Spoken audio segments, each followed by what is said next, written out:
Assalamualaikum warahmatullahi wabarakatuh. Teman-teman, selamat datang kembali di Dollar Hunter. Jadi di sini kita akan update informasi mengenai perkembangan dan peristiwa terkini yang terjadi di seputar dunia cryptocurrency, teman-teman. Namun seperti biasa, sebelum kita berbicara tentang dunia kripto, mari hari ini kita berdoa bersama-sama memohon kepada Allah agar kita semua senantiasa diberikan nikmat berupa kesehatan dan juga diberikan keberkahan dalam setiap rezeki yang kita terima pada hari ini, teman-teman.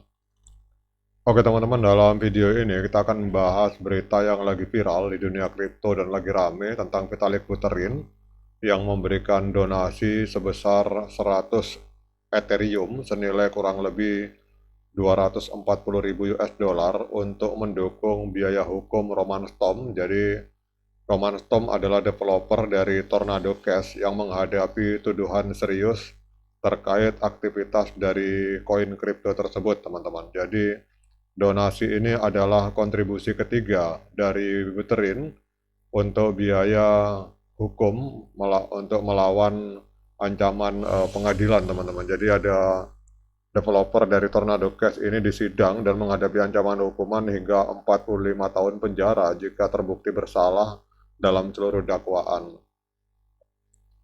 Dan ini kita lihat Vitalik Buterin membantu mungkin untuk membayar pengacara mengirimkan 100 Ethereum, teman-teman.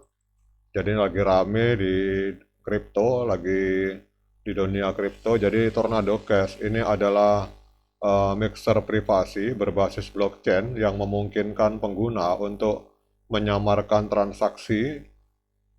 Kemudian dengan memanfaatkan kontrak pintar Ethereum, Tornado Cash ini membantu mengaburkan jejak transaksi dengan cara mengumpulkan dana dari berbagai sumber, kemudian mengirimkannya kembali ke alamat yang diinginkan sehingga sulit untuk dilacak. Dan hal ini menjadikan Tornado Cash ini populer di kalangan para pengguna kripto yang peduli terhadap persoalan privasi, teman-teman. Namun pada tahun 2023, Departemen Keuangan Amerika Serikat melalui Office of Foreign Asset Control atau OFAC ini menjatuhkan sanksi terhadap Tornado Cash. Alasannya adalah dugaan penggunaan Tornado Cash untuk pencucian uang oleh kelompok kriminal dan individu yang berupaya menghindari kontrol keuangan. Jadi sanksi ini kemudian diikuti oleh tindakan hukum terhadap para developer Tornado Cash. Salah satunya adalah Roman Storm. Jadi dia didakwa dengan 3 tuduhan, yaitu konspirasi untuk melakukan pencucian uang, kemudian konspirasi untuk mengoperasikan bisnis pengiriman uang tanpa lisensi, dan konspirasi untuk melanggar International Emergency Economic Power Act atau IEEPA atau undang-undang yang mengatur sanksi internasional, teman-teman. Kemudian Storm dan pengacaranya ini menyatakan bahwa dirinya hanya menulis kode untuk aplikasi open source yang bisa digunakan oleh siapa saja. Mereka juga menyatakan bahwa menuntut seseorang hanya karena menulis kode atau membuat sebuah coding itu merupakan pelanggaran terhadap amandemen pertama Konstitusi Amerika Serikat yang melindungi kebebasan berbicara, teman-teman. Tetapi hakim distrik yang bernama Catherine Pogfaila ini menolak argumen tersebut dengan menyatakan bahwa kode, meskipun merupakan ekspresi teknis, itu memiliki fungsi yang bisa digunakan untuk tindakan kriminal, teman-teman. Jadi kalau kita melihat di sini, sejak Storm dan koleganya yang bernama Roman Semenov ini didakwa, komunitas kripto telah memberikan dukungan yang signifikan. Banyak yang melihat kasus ini sebagai upaya kriminalisasi terhadap pengembang perangkat lunak yang merancang platform tanpa keterlibatan langsung dalam tindakan kriminal. Jadi dukungan terhadap Storm ini semakin meningkat ketika persidangannya dijadwalkan akan dimulai pada tanggal 2 Desember 2024, teman-teman. Kemudian Vitalik Buterin sebagai tokoh terkemuka dalam dunia kripto dan desentralisasi turut memberikan dukungannya melalui sumbangan untuk dana pengacara bagi Storm, teman-teman. Jadi dalam beberapa tahun terakhir, Buterin telah dikenal sebagai pendukung kuat bagi kebebasan berekspresi dan teknologi open source. Jadi kontribusi sebesar 100 Ethereum yang diberikan kepada para developer dari Storm ini menandakan bahwa dukungan ketiga Buterin menunjukkan keyakinannya bahwa pengembangan teknologi itu seharusnya tidak dikriminalisasi, teman-teman.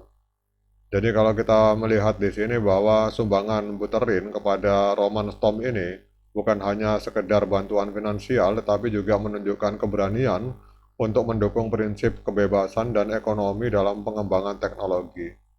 Jadi dalam jangka panjang, kasus ini mungkin akan membentuk bagaimana para pengembang teknologi menghadapi regulasi, teman-teman. Kemudian pada akhirnya adalah bahwa Roman Storm, developer dari sebuah koin yang bernama Tornado Cash ini, kasus Roman Storm ini adalah ujian bagi masyarakat dan pemerintah tentang bagaimana masyarakat dan pemerintah itu akan mengatur teknologi yang terus berkembang pesat dan bagaimana mereka akan menyeimbangkan kebutuhan akan keamanan dengan kebebasan berekspresi dan inovasi teknologi, teman-teman. Namun apapun itu kita akan cek, teman-teman, apakah bagaimana perkembangan harga dari Tornado Cash, teman-teman. Jadi ini lagi kita tahu bahwa Bitcoin itu meledak di masa lalu itu karena dianggap memiliki privasi yang luar biasa. Nah, hari ini yang dianggap sebuah koin yang memiliki privasi luar biasa adalah Tornado Cash, teman-teman, atau TORN ini. Ini kita lihat Tornado Cash ini diperdagangkan hari ini di angka 2,23 US dollar per satu token. Kemudian kita coba market mana saja yang menjual belikan, ternyata ada di Get.io, teman-teman. Jadi kelihatannya market-market tier 1, kayak seperti misalkan Binance dan Coinbase ini kelihatannya tidak berani melisting ini, teman-teman. Tapi Get.io telah melakukan listing. Kemudian kalau kita lihat harga di masa lalu, Tornado Cash ini sempat menembus angka luar biasa, teman-teman. 13 Februari 2021, 4 tahun yang lalu, Tornado Cash ini sempat menembus angka 437 US dollar per satu koin. Jadi hari ini sedang koreksi 99,46%, teman-teman. Dan kita tidak tahu arah ke depan kalau misalkan masalah privasi ini menjadi tren di kalangan dunia kripto, bisa jadi harga token dari Tornado Cash ini akan meledak kembali, teman-teman.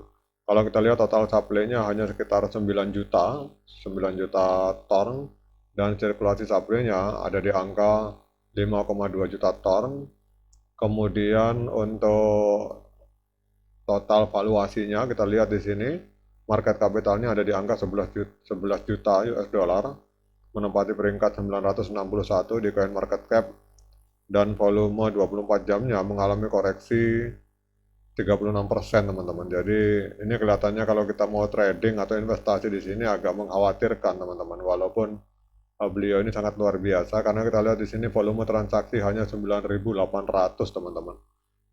Jadi mungkin kalau untuk ini kita hanya update informasi tentang informasi ini, teman-teman. Tapi kalau untuk investasi saya serahkan kebijakan pada teman-teman masing-masing.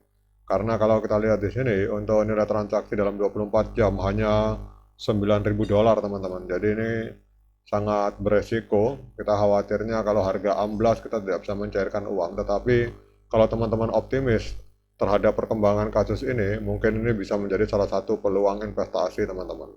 Ya minimal kita punya 1 biji, kalau misalkan dia meledak kembali ke harga ATH-nya atau tren yang berkembang di dunia kripto kembali ke persoalan security dan privasi, maka harga Tornado Cash ini bisa jadi ada peluang untuk terbang ke langit, teman-teman. Tapi kita akan lihat perkembangan kasusnya pada bulan Desember tahun ini, teman-teman. Sekian dari saya. Assalamualaikum warahmatullahi wabarakatuh.